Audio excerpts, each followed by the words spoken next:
Halo, selamat pagi teman-teman. Shalom. Saya harap semuanya sehat-sehat ya. Hari ini kita akan masuk ke tema pembelajaran baru kita, yaitu Yesus Kristus sahabat sejati dan tokoh idola. Nah, kita hari ini akan belajar banyak dari Tuhan Yesus, bagaimana membangun persahabatan sejati itu dan menjadikan Yesus sebagai tokoh idola bagi kita. Nah, teman-teman, kita akan mengawali pembelajaran kita dan berdoa. Kita siapkan hati, kita hendak berdoa. Dalam nama Bapa dan Putra dan Roh Kudus. Amin. Allah Bapa yang Maha Baik, kami bersyukur atas Yesus Kristus Putramu yang telah Kau anugerahkan kepada kami dan menjadi sahabat semua orang. Berkatilah kami agar dengan mengenal lebih dalam akan Putramu, kami pun dapat meneladan sikap dan teladan dan tindakan Yesus dalam membangun persahabatan dan dalam mengembangkan diri kami. Amin. Dalam nama Bapa dan Putra dan Roh Kudus. Amin. Oke teman-teman, kita sudah mengawali pembelajaran kita dan berdoa. Apakah teman-teman pernah merasakan sendirian? Ya, loneliness, ya. Pernah nggak? Ya. Jadi ketika teman-teman sungguh merasakan tidak ada orang di sekitar kita, ya, merasakan bahwa tidak ada tempat untuk bercerita. Nah, teman-teman, maka kalau kita mengalami situasi seperti ini, sebetulnya sahabat atau peran sahabat itu sangat penting. Ya, adanya seorang sahabat untuk apa? Untuk kita saling berbagi, saling mengisi, ya. Jangan sampai nanti kita jatuh kepada kesendirian, kemudian tidak ada tempat berbagi hingga nanti sampai pada akhirnya aku ingin mengakhiri hidupku karena apa? Tidak ada orang di sekitarku. Nah teman-teman, maka penting ya sekali lagi hari ini untuk kita mengingatkan ya, supaya kita tidak jatuh ke dalam kesendirian, lonely. Jadi kita harus memiliki seorang sahabat. Nah, sahabat itu memang secara kodrati manusia membutuhkan ya seorang sahabat itu. Jadi persahabatan itu merupakan kebutuhan setiap manusia. Ingat ya, waktu dulu Adam diciptakan, Adam sendirian, kemudian Allah menciptakan Hawa. Ya, karena apa? Karena untuk menemani. Nah, ini adalah salah satu contoh bagaimana sih memang secara kodrati persahabatan itu merupakan kebutuhan setiap manusia. Tidak ada manusia yang bisa berkembang secara sempurna tanpa peranan seorang sahabat. Tidak akan mungkin ya, tidak berkembang secara maksimal tentunya. Karena apa? Karena memang orang-orang di sekitar kita bisa mempengaruhi kita dalam tumbuh dan berkembang secara sempurna, ya, mengisi kekurangan dan kita berbagi kelebihan kita. Nah, teman-teman, sahabat yang seperti apa sih yang sebetulnya mau kita belajar hari ini? Nah, hari ini kita akan belajar dari Tuhan Yesus.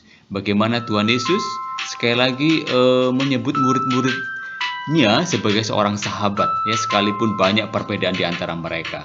Yesus mengatakan, "Kamu adalah sahabatku jikalau kamu berbuat apa yang kuperintahkan kepadamu. Aku tidak menyebut kamu lagi hamba, sebab hamba tidak tahu apa yang diperbuat oleh tuannya. Tapi aku menyebut kamu sahabat, karena aku telah memberitahukan kepada kamu segala sesuatu yang telah kudengar dari Bapa." Inilah ya yang disampaikan oleh Yesus mengenai kita ini juga sahabat-sahabatnya. Kita yang melakukan kehendak Allah.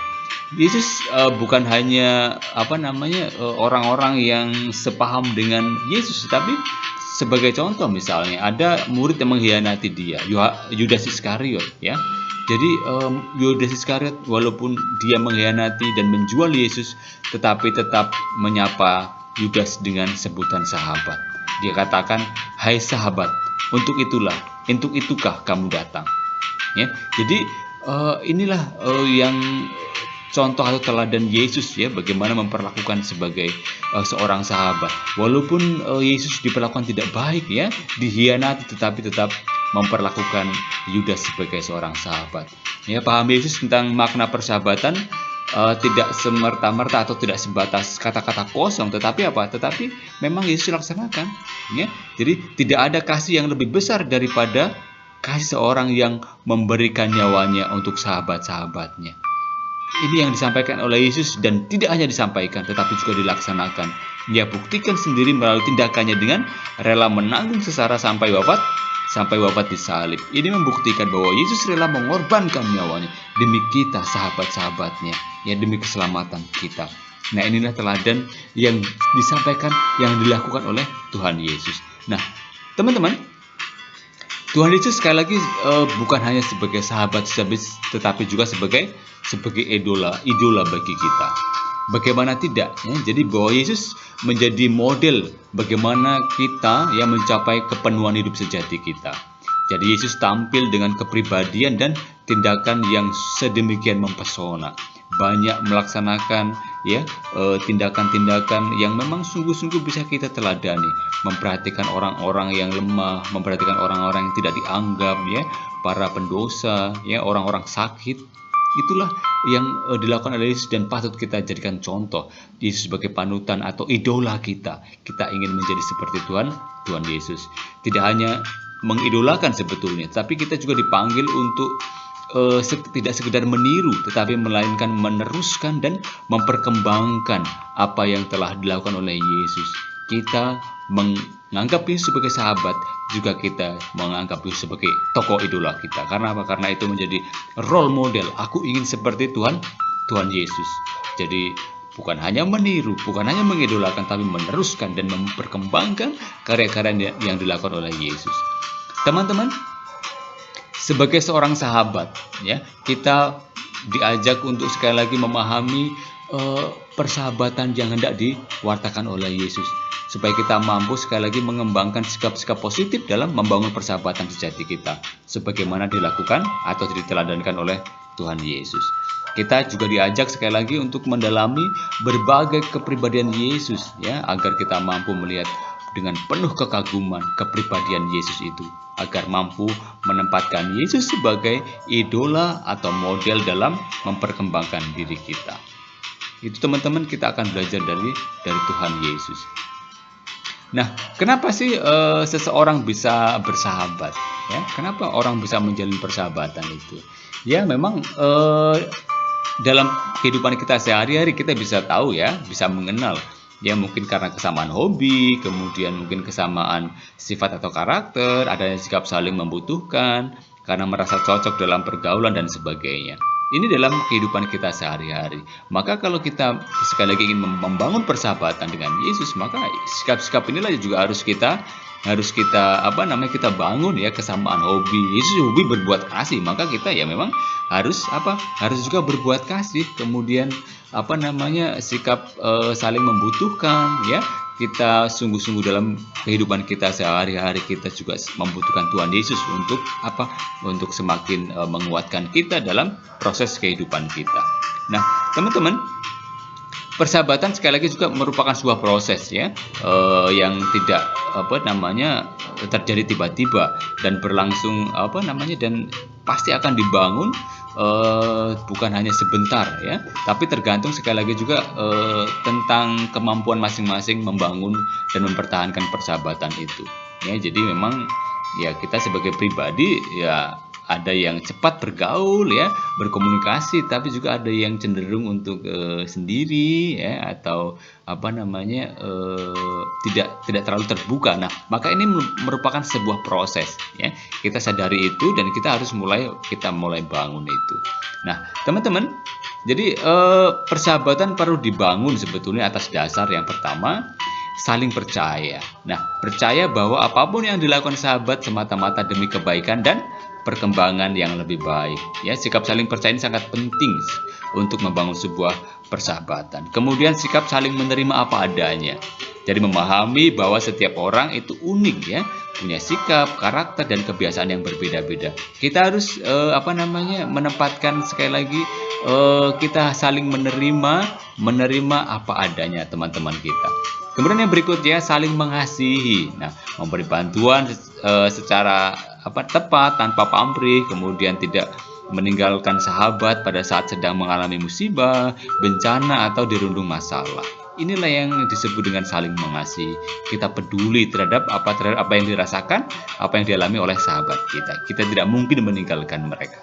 Nah, kemudian yang berikutnya itu saling memahami dan menghormati. Jadi memahami kegembiraan, harapan, duka, dan kecemasan sahabat kita. Maka kalau kita sudah sampai pada titik ini, maka sekali lagi persahabatan akan semakin erat, ya. Karena apa? Karena saling memahami apa yang kamu alami. Kamu sedang gembira, kita bergembira bersama. Teman kita sedang bersedih, berduka, kita berduka bersama. Ketika sahabat kita mengalami kecemasan, kita bisa memberikan penghiburan.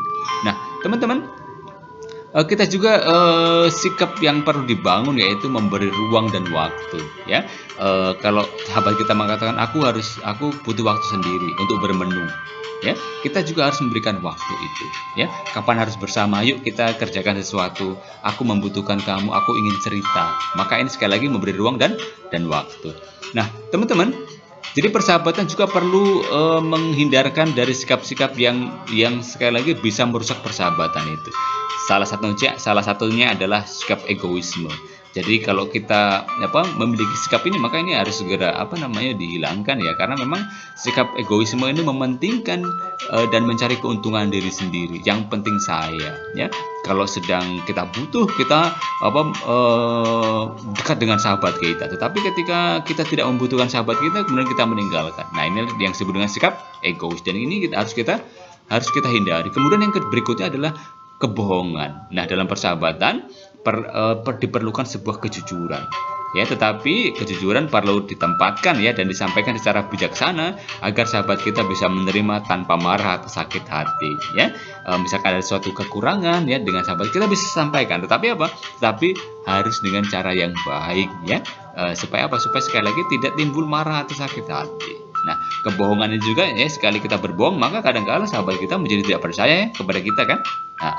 Nah, itulah bagaimana kita harus membangun persahabatan itu, ya, dalam pergaulan, dalam kehidupan kita sehari-hari, dan menghindari sikap-sikap egoisme, kebohongan yang dapat merusak tali persahabatan kita. Nah, teman-teman, kita akan belajar dari Injil Yohanes bab 15 ayat 2 sampai 16. Kita bacakan, ya. Inilah perintahku, supaya kamu saling mengasihi seperti aku telah mengasihi kamu. Tidak ada kasih yang lebih besar daripada kasih seorang yang memberikan nyawanya untuk sahabat-sahabatnya. Kamu adalah sahabatku, jikalau kamu berbuat apa yang kuperintahkan kepadamu. Aku tidak menyebut kamu lagi hamba, sebab hamba tidak tahu apa yang diperbuat tuannya. Tetapi aku menyebut kamu sahabat, karena aku telah memberitahukan kepada kamu segala sesuatu yang telah kudengar dari Bapakku. Bukan kamu yang memilih aku, tetapi akulah yang memilih kamu. Dan aku telah menetapkan kamu supaya kamu pergi dan menghasilkan buah, dan buahmu itu tetap, supaya apa yang kamu minta kepada Bapa dalam namaku diberikannya kepadamu. Nah, teman-teman, ini adalah sekali lagi yang diungkapkan oleh Yesus, yang disampaikan, yang diwartakan oleh Yesus mengenai kita sahabat-sahabat Yesus. Nah, apa yang kita bisa pelajari dari kutipan kitab suci itu? Teman-teman, Yesus menyebut murid-muridnya sahabat. Nah, tadi disebutkan, kamu adalah sahabatku jikalau kamu berbuat apa yang kuperintahkan kepada kamu. Nah, kutipan ini hendak mempertegas bahwa sekali lagi mereka baru benar-benar disebut sahabat bila mereka saling mengasihi, ya, sebagaimana diperintahkan oleh Yesus sendiri. Ya, kalau kita saling mengasihi, maka kita bisa disebut sebagai sahabat Kristus sendiri. Kemudian yang berikutnya, para murid disebut sahabat istimewa sebab Yesus telah menetapkan memilih mereka secara khusus di antara banyak orang-orang yang percaya. Nah, keistimewaan itu mengandung konsekuensi bahwa para murid diharapkan mampu menghasilkan buah-buah persahabatannya dengan Yesus dalam kehidupan mereka sehari-hari. Nah, keistimewaan itu juga diberikan kepada para murid sehingga apa? Sehingga apapun yang mereka minta kepada Bapa dalam nama Yesus akan dikabulkan. Nah, ini juga berlaku untuk diri kita. Kemudian persahabatan Yesus adalah persahabatan yang kekal, ya, tidak putus, tidak lenggang oleh waktu. Jadi yang tak tergoyahkan oleh pengkhianatan sekalipun. Nah, misalkan saja kepada Yudas Iskariot, salah satu murid yang mengkhianati dan menjual Yesus, Yesus tetap menyapa dia dengan sebutan sahabat. Hei sahabat, untuk itukah engkau datang? Nah, inilah teladan yang juga disampaikan oleh Yesus mengenai bagaimana membangun sebuah persahabatan itu. Kemudian sikap dan tindakan Yesus dalam persahabatan dengan muridnya sungguh mengagumkan, ya. Maka pantaslah Yesus juga kita jadikan sebagai idola dan model bagi kita dalam memperkembangkan diri dan dalam membangun persahabatan kita. Ya, kita akan melihat bagaimana sekali lagi kepribadian Yesus agar kita betul-betul semakin mantap untuk mengidolakan Tuhan Yesus. Nah, teman-teman, Yesus adalah tokoh sekali lagi yang dapat kita jadikan panutan bagi kita. Jelas ya, Yesus menerima semua orang tanpa memandang status atau keberadaan mereka. Ya, terutama Yesus memberikan perhatian kepada orang-orang yang tersingkirkan, ya, orang-orang yang menderita, orang-orang yang sakit, orang-orang yang miskin, orang-orang yang tidak dianggap oleh masyarakat. Nah, Yesus juga bergaul dan makan bersama dengan mereka. Kemudian Yesus tidak memperlakukan orang berdasarkan status sosial atau kedudukan, ya, melainkan berdasarkan kenyataan bahwa semua orang itu adalah citra Allah. Semua orang berhak mendapatkan kasih dan keselamatan dari Allah. Maka teman-teman, Yesus hadir di tengah-tengah mereka. Yesus menjadi andalan dan harapan di mana orang akan bergantung kepadanya. Nah, teman-teman, Yesus berani mengkritik juga sebetulnya sikap para penguasa, ya, dalam himpitan para penguasa Romawi pada waktu itu yang menjajah bangsanya. Banyak pula para pemimpin lokal atau masyarakat Yahudi pada masa Yesus bertindak korup, kemudian menindas sewenang-wenang, terus kemudian tidak nampak dalam, ya, itu nampak sekali lagi dalam diri Herodes misalnya, ya. Kemudian atas sikap itulah, ya, sampai-sampai Yesus menyebut Raja Herodes itu sebagai serigala. Ya, karena apa? Karena bentuk kepedulian Yesus, ya, Yesus membela hak mereka yang lemah. Jadi Raja Herodes sampai disebut sebagai serigala. Ya, banyak pula para penguasa mencari hormat dan gelar, ya, kemudian mereka menyebut diri mereka pelindung rakyat, padahal tindakannya justru sebaliknya, ya, menyengsarakan rakyat, memungut pajak yang tinggi, ya.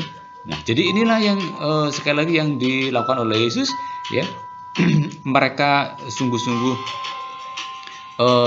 Yesus sungguh-sungguh memberi perhatian mereka yang tersingkir, mereka yang tidak dianggap, ya, membela mereka yang tertindas, ya, mengkritik para penguasa agar mengubah sikap-sikapnya dari sikap-sikap koruptif, ya, kemudian sikap-sikap yang menindas, ya, rakyatnya. Nah, ini juga harus kita jadikan teladan bagi kita. Kita juga harus bisa, ya, menjadi pelopor, menjadi orang yang memperjuangkan hak-hak entah sahabat kita, entah teman kita yang mengalami, orang-orang sekitar kita yang mengalami penindasan. Nah, teman-teman, Yesus sekali lagi mengutamakan kasih dalam memperjuangkan, menjalankan aturan agama. Jadi bagi Yesus aturan agama itu penting sejauh aturan itu membantu manusia untuk mencapai keselamatan seutuh-utuhnya. Nah, Yesus sangat menghormati hukum Taurat, ya, terlebih menerapkan secara benar, ya. Yesus mengatakan, "Jangan kamu menyangka bahwa aku datang untuk meniadakan hukum Taurat atau kitab para nabi. Aku datang bukan meniadakannya, melainkan untuk menggenapinya." Nah, Yesus datang untuk menyempurnakan dan menunjukkan kebenaran hakiki dari isi hukum Taurat. Hal tersebut nampak dalam sikap kritisnya terhadap ajaran-ajaran dalam Taurat, misalnya saja soal membunuh, soal mempersembahkan persembahan, soal zina, soal perceraian, soal membalas dendam, soal kasih kepada musuh dan lain sebagainya, ya. Jelas, ya, kalau dalam hukum Taurat mengatakan orang yang berzina harus dilempari dengan batu, tapi Yesus mengatakan tidak, ya. Yesus memberi pengampunan, jangan berbuat dosa lagi. Soal perceraian misalnya, ya, Yesus mengatakan apa yang dipersatukan Allah tidak boleh diceraikan oleh manusia. Misalkan soal membalas dendam, gigi ganti gigi, tapi Yesus mengatakan kasihlah, doakanlah mereka yang memusuhi kamu. Inilah yang hukum-hukum Taurat yang disempurnakan oleh Tuhan Yesus. Nah, Yesus adalah pribadi yang beriman, yang percaya akan Allah dan senantiasa membangun relasi dengan Allah, serta hidup sepenuhnya mau diatur dan dirajai oleh kehendak Allah dalam ketaatannya yang penuh dan mau melakukan apa saja yang dikehendaki Allah, sekalipun seringkali kehendak Allah itu tidak sama dengan kehendak dirinya sebagai manusia. Misalnya saja waktu Yesus hendak disalib, secara manusia Yesus tahu ya penderitaan yang akan dialami. Yesus mengatakan, "Bapa, kalau boleh cawan ini berlalu daripadaku, tapi bukan atas kehendakku tapi atas kehendakmu." Inilah teladan Tuhan Yesus dalam ketaatan, melaksanakan kehendak Allah. Yesus mempunyai relasi yang erat dengan Bapa, dengan Allah Bapa, dan relasi itu diupayakan antara lain dengan berdoa ya dalam setiap saat hidupnya. Ia berdoa pada saat dibaptis ya, ia berdoa pagi-pagi benar pada waktu masih gelap. Ia rehat dari pekerjaannya untuk berdoa. Yesus berdoa juga pada malam hari. Yesus berdoa seorang diri saja. Kadang-kadang ia mengajak para murid menemaninya berdoa. Yesus tidak hanya berdoa untuk dirinya sendiri, melainkan sering mendoakan murid-muridnya dan semua manusia. Ya, jadi beriman berarti menyerahkan seluruh hidup secara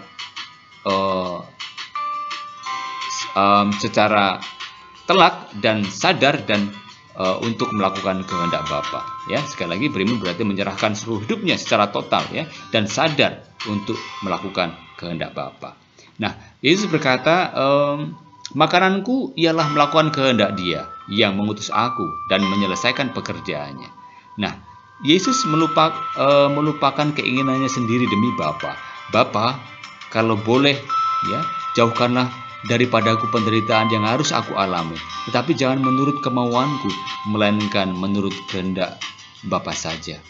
Dan pada akhirnya Yesus menyerahkan seluruh jiwa raganya kepada Bapa. Nah, pada saat wafatnya Yesus berseru dengan suara nyaring, "Ya Bapa, ke dalam tanganmu kuserahkan nyawaku." Dan sudah berkata demikian, ia menyerahkan nyawanya. Inilah bukti ketaatan iman dan bukti kasihnya kepada sahabat-sahabatnya, kepada kita demi keselamatan kita semua. Nah, teman-teman, kita akan mengakhiri pembelajaran kita dan berdoa. Kita akan mendaraskan Mazmur 103. Sekali lagi, itulah yang bisa kita pelajari, bagaimana membangun persahabatan sejati. Kata-kata yang paling bisa kita ingat adalah saat persahabatan sejati dibangun ketika orang mau menyerahkan segalanya, termasuk nyawanya untuk sahabat-sahabatnya. Dan ini yang dilakukan oleh Yesus dan juga harus kita teladani. Kita juga harus membangun sikap-sikap agar persahabatan yang sudah kita laksanakan, persahabatan yang sudah terjadi itu tidak rusak, yaitu dengan menyingkirkan egoisme dan sikap tidak jujur atau bohong. Nah, teman-teman, kita akan mengakhiri pembelajaran kita dan berdoa. Kita daraskan Mazmur 103. Pujilah Tuhan, hai jiwaku, pujilah namanya yang kudus, hai segenap batinku. Pujilah Tuhan, hai jiwaku, dan janganlah lupakan segala kebaikannya. Dia yang mengampuni segala kesalahanmu, yang menyembuhkan segala penyakitmu. Dia yang menebus hidupmu dari lubang kubur, yang memahkotai engkau dengan kasih setia dan rahmat. Dia yang memuaskan hasratmu dengan kebaikan, sehingga masa mudamu menjadi baru seperti pada burung Raja Wali. Tuhan menjalankan keadilan dan hukum bagi segala orang yang diperas. Ia telah diperkenalkan jalan-jalannya kepada Musa, perbuatan-perbuatannya kepada orang Israel. Tuhan adalah penyayang dan pengasih, panjang sabar dan berlimpah kasih setia. Tidak selalu ia menuntut, dan tidak untuk selama-lamanya ia mendendam. Tidak dilakukannya kepada kita setimpal dengan dosa kita, dan tidak dibalasnya kepada kita setimpal dengan kesalahan kita. Tetapi setinggi langit di atas bumi, demikian besar kasih setianya atas orang-orang yang takut akan Dia. Sejauh timur dari barat, demikian jauhnya daripada kita pelanggaran kita. Seperti Bapa sayang kepada anak-anaknya, demikian Tuhan sayang kepada orang-orang yang takut akan Dia. Sebab Dia sendiri tahu apa kita, Dia ingat bahwa kita ini debu. Adapun manusia, sehari-harinya seperti rumput, seperti bunga di padang, demikian ia berbunga. Apabila angin melintasinya, maka tidak ada lagi ia, dan tempat tidak mengenalnya lagi. Tetapi kasih setia Tuhan dari selama-lamanya sampai selama-lamanya atas orang-orang yang takut akan Dia, dan keadilannya bagi anak cucu, bagi orang-orang yang berpegang pada janjinya dan yang setia ingat untuk melakukan titahnya. Tuhan sudah menegakkan tahtanya di surga, dan kebenarannya berkuasa atas segala sesuatu. Pujilah Tuhan, hai malaikat-malaikatnya, hai pahlawan-pahlawannya yang perkasa, yang melaksanakan firman-Nya dengan mendengarkan seruan suara firman-Nya. Pujilah Tuhan, hai segala tentaranya, hai pejabat-pejabatnya yang melakukan kehendak-Nya. Pujilah Tuhan, hai segala buatannya, di segala tempat kekuasaannya. Pujilah Tuhan, hai jiwaku. Kemuliaan kepada Bapa dan Putra dan Roh Kudus, seperti pada permulaan, sekarang, selalu, dan sepanjang segala abad. Amin. Dalam nama Bapa dan Putra dan Roh Kudus. Amin. Oke teman-teman, kita sudah mendaraskan Mazmur 103.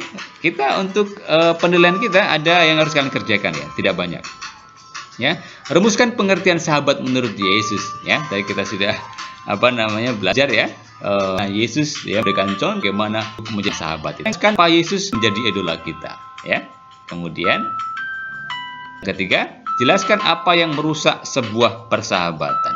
Ya, tiga ini ya silakan nanti kalian di buku di Google Form ya kepada.